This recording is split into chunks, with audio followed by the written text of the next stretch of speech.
COT report, which showed big increase in shorts by the swap dealers or banks, reduction in longs. You see the opposite of that in the managed money, big reduction of shorts.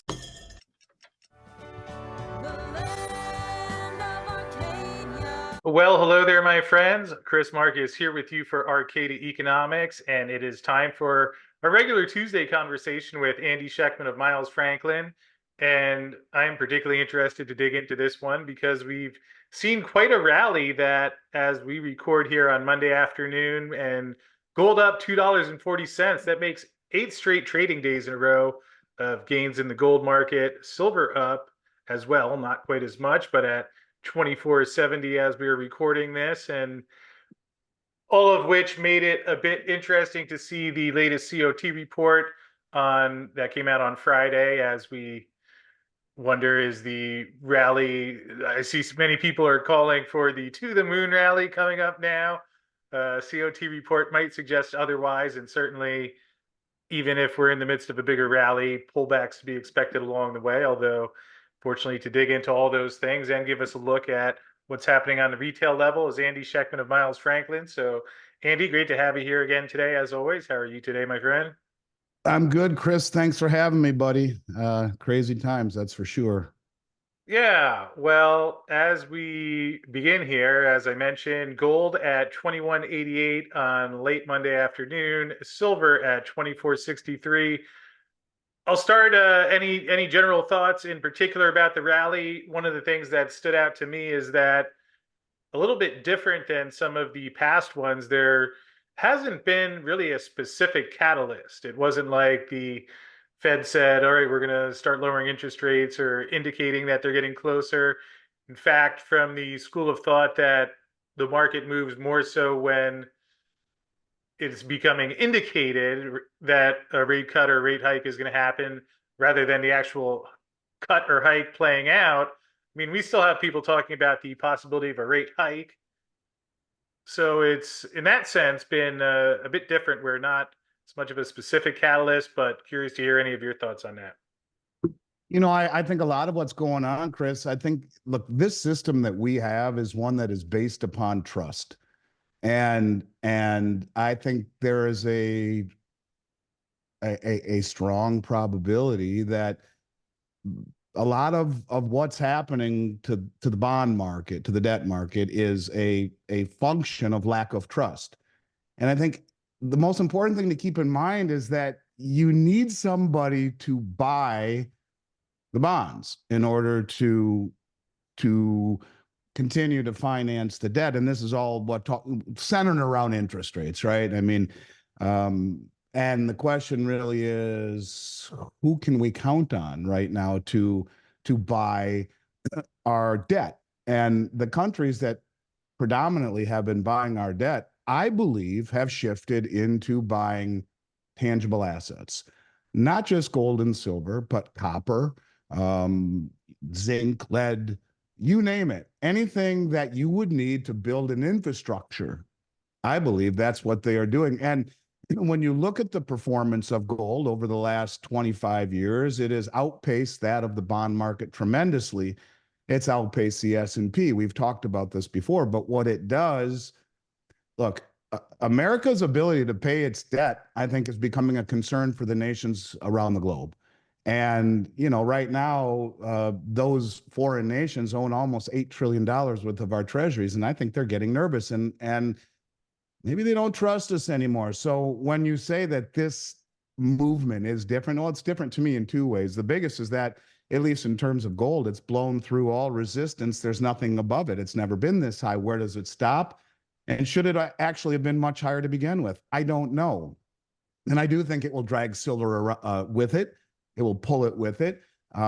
Typically, as people have talked about forever, gold goes first, silver goes further in terms of a percentage gain. But in my heart of hearts, I believe what we are seeing is a lack of trust that is manifesting itself in higher commodity prices, in particular gold right now, because I think these central banks around the world view gold as a safer bet, one that doesn't have sanction and confiscation risk, doesn't have default risk. It doesn't have any of these risks associated with the government who has proven that they have no problem in cutting people off or cutting countries off from the system if they don't align ideologically with the way that we do. So I think that's why it feels different this time. This is central bank buying to me, and big central bank buying that, you can only manipulate a market by pushing it in the direction that it is going. And to try to hold this back, I think is as dumb as a mud wall. And you'll end up seeing companies that will try and could very well likely end up in the dust heap,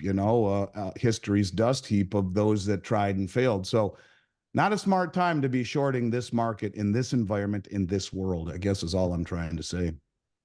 Yes, and as you pointed out, we did have more central bank gold buying. It was an addition of 39 tons in January.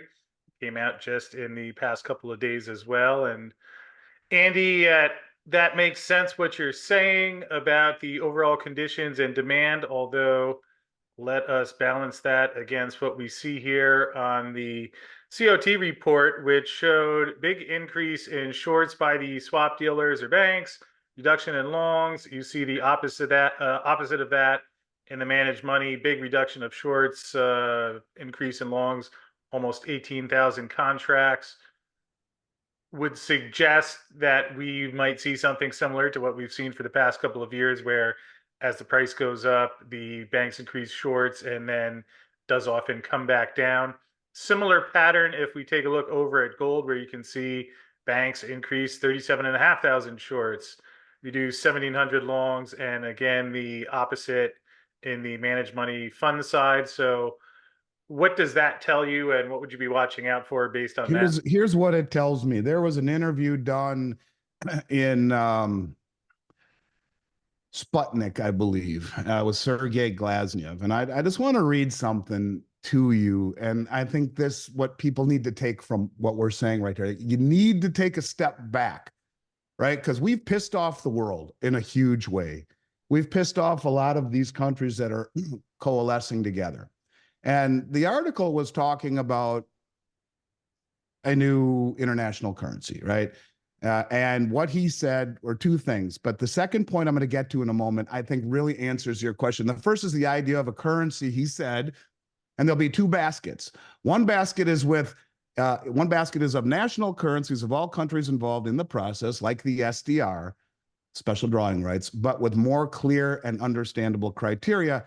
The second basket are commodities. If you have two baskets and we create the new currency as an index of commodities and national currencies, and we have a mechanism for reserves according to the mathematical model, that will be very stable and convenient. Okay, so they want a new system, right? Everyone's been talking about the new settlement currency that hopefully that they bring up to a vote or come back to the drawing. They went to the drawing board, they're going to come back and present at the October meeting. We've been consistent in talking about that.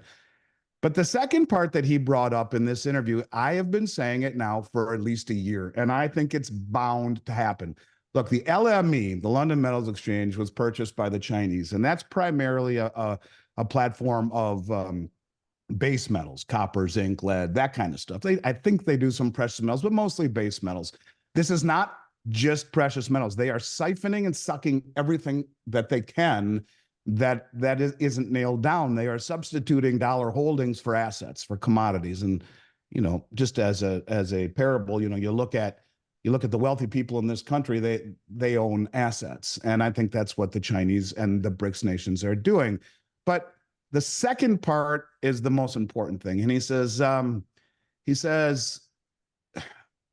BRICS have well, the second part is price. Let's just say that. The second part is price. He says, for the moment, price is determined by Western speculation.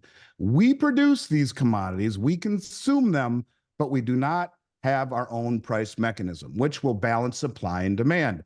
During the COVID panic, the price fell for oil to nearly zero. Actually, it was negative 40 a barrel. It's impossible to make any strategic planning for economic development if you do not control the prices of basic commodities. Price formation with this new currency should get rid of Western exchanges of commodities.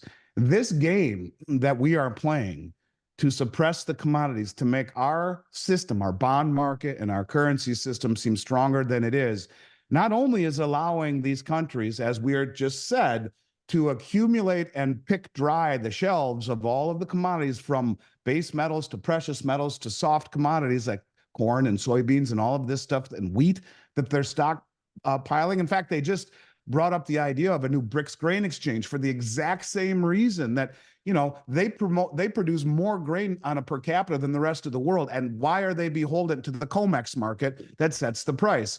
What you are going to see, in my opinion, is the foolishness by the West, who continues to suppress the price of metals for their own greed and stupidity. Maybe they're being told to do it to support the bond market, to support the dollar, to support this stupid illusion that the dollar or the emperor is actually clothed when we know he's not. But I think what is going to happen is they will use that against us, as I've been very consistent in saying. They're using this suppression against us by bleeding dry the exchanges, but they are preparing. And this is the Russian finance minister totally knows it. They all know it. And that is that the Western price setting mechanism, the Western COMEX prices, are a bunch of crap. And they're going to use it against us until no one is foolish enough, i.e. the brain dead money managers, to do this, to take the other side. And when there is no one offering metal or commodities at the Western price any longer, you will see a shift, whether it be to Moscow, whether it be to the Shanghai Gold Exchange or to Dubai, and it's coming. So this back and forth folly of rinse, wash, and repeat, where the brain dead money managers continue to fall for the same sucker game, where the commercial suck them into speculation, then smack the price down as the price rises, will end poorly. Until it does, frustrating as hell. But when you got the Russian finance minister openly saying, we see what they're doing and we're going to change that, it's going to happen. And I don't know if it's this rally or the next, but each time that they continue to suppress the price in what is a immoral fashion and one that is messing with Mother Nature, it's only going to exacerbate the final outcome, Chris. And I mean that, brother. I truly do. Right now, we're playing right into their hand. Let's suppress the price, and so they can gobble up every ounce across the globe on any exchange that's dumb enough to sell it. And when that day ends, when no one's going to sell it for that make-believe price, just like that, you're going to see another system, another exchange, another country take over for what the COMEX was exposed to being, and that is fraudulent. And I think, yeah, maybe we will see another rinse, wash, and repeat, where this rally, which seems so strong and substantive, is actually smoke and mirrors, one that was fostered by the commercial banks. I guess we'll have to see. But if I were a commercial bank or a board member, I'd say, what the hell are you guys doing? You are playing with really, really dangerous fire. And maybe they should go back and listen to your interview with Bart Chilton talking about the fate of Bear Stearns when they did the same stupid thing. So anyways, I digress. I don't know what tomorrow or next week will bring, but I can tell you we're getting much, much closer to the COMEX and the Western price setting system, I think, being exchanged for one that is more realistic to the countries who appreciate, understand, produce, and consume the commodities that we're valuing, that they're accumulating. Well, I hear you, and I'm smiling over here because I mean, gold's up $130 in the last week or so, and sky's not falling. And even if we have a bit of a sell-off, I mean, again, I guess you can cherry pick the dates. Obviously, we look back from 2000, the year 2000, when price was about $250, so it continues going higher, even with sell-offs in between there. I would caution people that certainly that is a possibility. I don't know if we're going to 3,000 tomorrow, might not be realistic to expect. But one other thing that I would like to highlight that has been quite interesting along with this rally is that here we see the weekly transparent holdings, the ETFs, and the COMEX continue to see the metal come out of there even as the price rises. In fact, there was also a note from the World Gold Council on I believe this was Wednesday or Thursday of last week, but outflows from physically backed gold ETFs continued for the ninth consecutive month, which is interesting to see the price going up while the metal is coming out of there. And perhaps just if you have any comments on that one before we come to a close here. Yeah, I mean, if you look at it at face value, again, that supports my thesis. It's the central banks buying. They're not They're not buying ETFs in the United States. They're buying the real thing and taking physical possession of it. But the question that I have, and maybe you can add some clarity on this, do those outflows simply mean people selling, or is it the same thing that I've been saying has been happening for a few years now? Are the sophisticated traders, i.e., the commercial banks, backdooring the metal out of there through share redemption? That I don't know. And there's never really a lot of clarity on these outflows. Does the outflow mean that it was delivered by a company redeeming shares, or a basket, as it's called? Or is it just people selling and buying crypto? I don't know, but I will tell you that when you see massive outflows out of these massive gold and silver trusts and the price continue to rise, it's very bullish. When you see gold rising in the face of positive real interest rates, it's very bullish. And I just think that just maybe, that this strength that we see in gold is a lot more powerful than the cartel's ability to suppress it, and the dangers associated with messing with something that has a global demand. It's one thing when no one is accumulating it. It's easy to suppress the price with levered futures contracts, but when you knock down the price, especially if it's naked, and you have half of the world standing for delivery saying, thank you very much, it's very, very dangerous. So it's just another very bullish factor. But maybe, do you know, add some color. Could a lot of that, or could some of that um, be people taking, or companies or institutions or commercial banks taking possession? I'm not sure. Do you know? Well, I guess I couldn't say entirely for sure, but certainly that would seem to be a part of it. In fact, the bottom of the article here mentions the recent rounds of sustained outflows had little negative impact, was supported by resilient consumer demand and blistering central bank purchases. We've seen the same thing on the silver side, and I've wondered if some of the silver coming out of there is meeting demands in other places where, again, we have Silver Institute saying there's a deficit. I know there's on a separate side note here, there's been debate over whether that's a deficit or a surplus, with some not counting investor bullion demand in those projections. So if you take that out, then yes, you could have a surplus. But given that people are still buying that and that silver has to come from somewhere, yeah, on both sides, I would imagine that some of the gold and silver is being used to fill that. And interesting how over the past year and a quarter now, we've seen actually COMEX registered silver is back up to about 50 million ounces, so has been going back up. Uh, I would not by any means say that we're close to running out of metal tomorrow, and certainly we'll just keep an eye on the inventory levels. And but yes, that would make sense of where some of that gold is going. So And when you talk about silver, well, heck, the largest silver producer in the world, I think it's Mexico. They have, according to the South Africa ambassador to Russia, whoever the heck this guy is, he just confirmed that Mexico is amongst the 35 countries that have formally applied to BRICS, and or have expressed interest to join the BRICS alliance. I guess I should say it reported in the Eurasia Network. So, you got to dig when you're trying to find information on the BRICS, and you have to start reading websites that are from all around the world.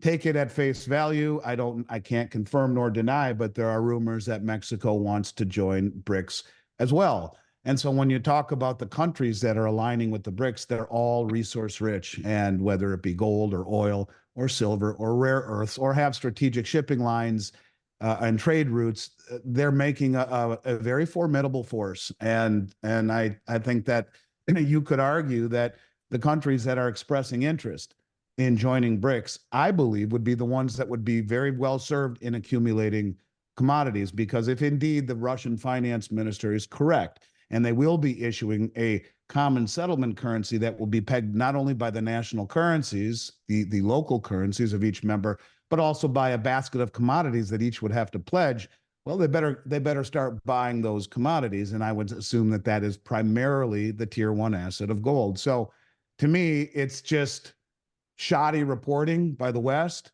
not telling us exactly what's happening, just giving us half truth. If I had a gun to my head, it would be that the central banks are the ones holding this market up, that the COMEX is doing all they can to keep it from flying out the window. And I don't know. I think 2024 is going to be some very, very interesting times. And look, today's March 11th.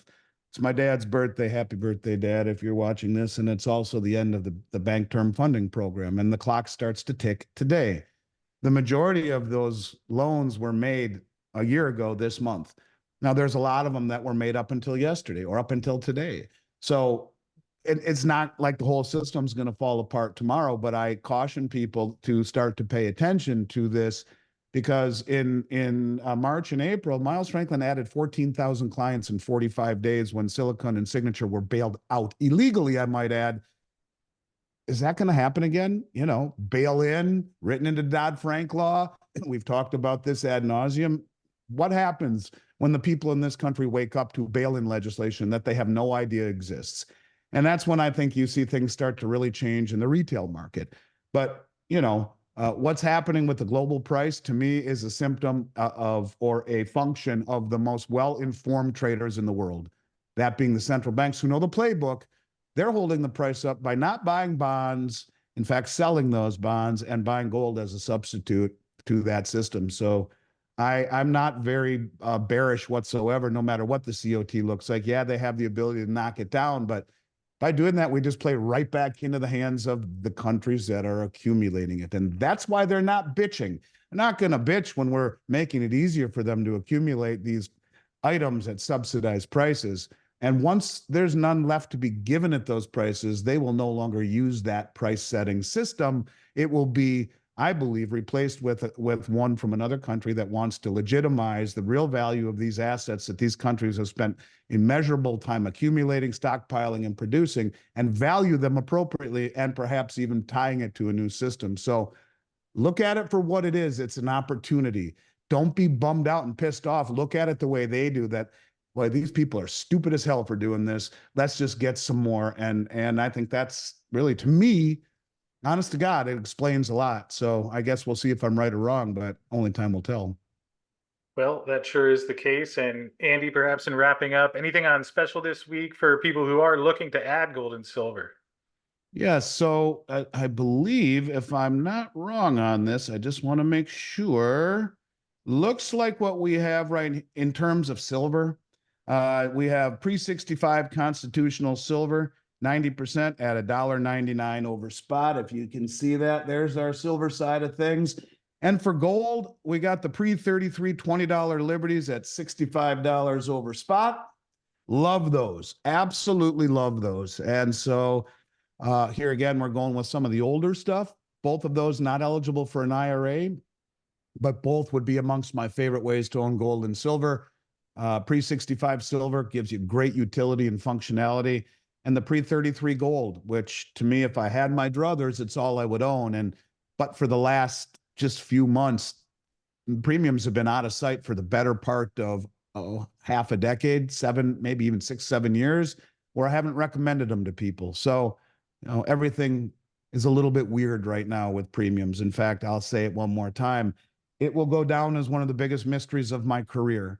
Why premiums are where they are right now, as low as I've ever seen them in 30 plus years of business. At the same time, the coffers are being bled dry. And this is how good they are at suppressing rhetoric, suppressing logic, and suppressing price, which has an effect on people.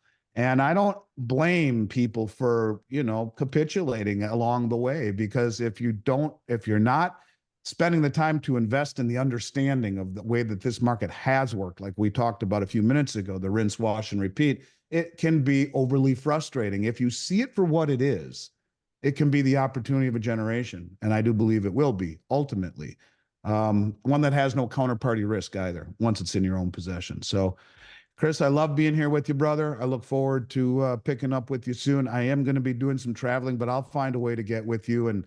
And again, thanks for having me. And it's going to be an interesting year. I know we'll have a lot of very, very cool things to talk about over the next several months, but can't think of anyone I'd rather ride shotgun with than you. And I mean that, brother. So thanks. Well, I appreciate that. Thanks for being here as always, and safe travels. And we'll look forward to catching up with you again next week. Look forward to it.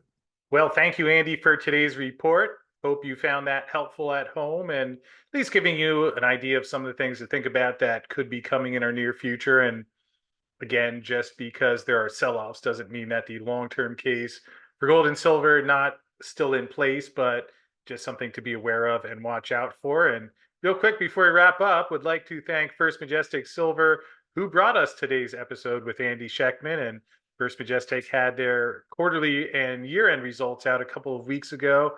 And one of the things that they mentioned in there, which is really going to be a driver in the year going forward, is that the costs at their mines on the overall portfolio have been coming down.